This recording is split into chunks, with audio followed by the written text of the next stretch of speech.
I always say there's a difference between educating and schooling. You must remember this. There's a difference between educating and schooling. So when we go to school here and we get good grades, that's called education. Is it schooling? Maybe, maybe not. Schooling requires that you develop the personality of the child also. You develop the adab, you develop the akhlaq, the ethics and the moral behavior. You develop a sense of etiquette, you develop a sense of sophistication that you are going to represent the Prophet ﷺ, you're going to represent Islam and so on. So there you need other components and other elements in the school, yeah, as opposed to in the educational facility. And that's where you need one-on-one, you need a kind of what we call suhbah, yeah, companionship. You need to be in the company of the teachers, the students, in the company of other people in the community, where it becomes a wholesome, comprehensive experience. So it's about life experience. Okay? So these are ideal. Okay? We haven't got there yet, but inshallah, hopefully with this academy, we'll get there. You should be on the right path, hopefully from day one. So schooling requires that you develop a person.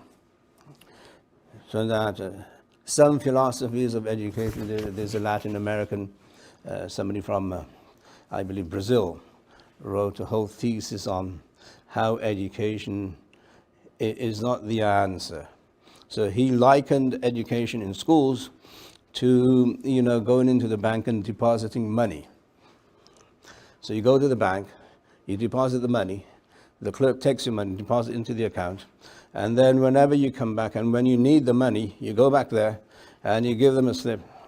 You don't do that anymore, you do it online. But anyway, and then you withdraw.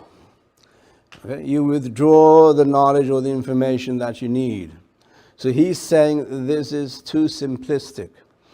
Is not sophisticated enough to actually engage the child in thinking and being creative and being able to analyze and solve issues and solve problems and all of that. So he's saying that depositing knowledge in the minds of students and then recollecting that knowledge at the time of examination is not enough.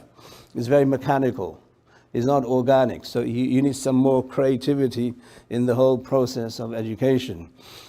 So that's why in schools you have something called sports. Sports, very important in developing the psyche, the character of students, mashallah, especially group sports. So when our kids are in group sports and they're on the basketball court or on the football field or on the soccer pitch and they get kicked and fouled and they get shoved and they get shouted at, and the coach then makes sure that he destroys their nafs and calls them names that they've never heard of before. That's called developing character. Because that's how Muslims were. Muslims always develop the character of the child. Why? Because they would always say, 100% is not good enough. Go and clean the bathroom. This is what they did. Because you need to participate in society. It's not just that you get an A++ in your exams and then you're just a rotten human being. All right? So if your child's getting 100 and A's and all that, but they don't do the work in the house, that's not schooling. That's depositing knowledge and then withdrawing knowledge. That's not schooling. If they don't have a character, a personality where they can actually do things for themselves and do things for other people, that's not the Islamic value that you want to bring into the child.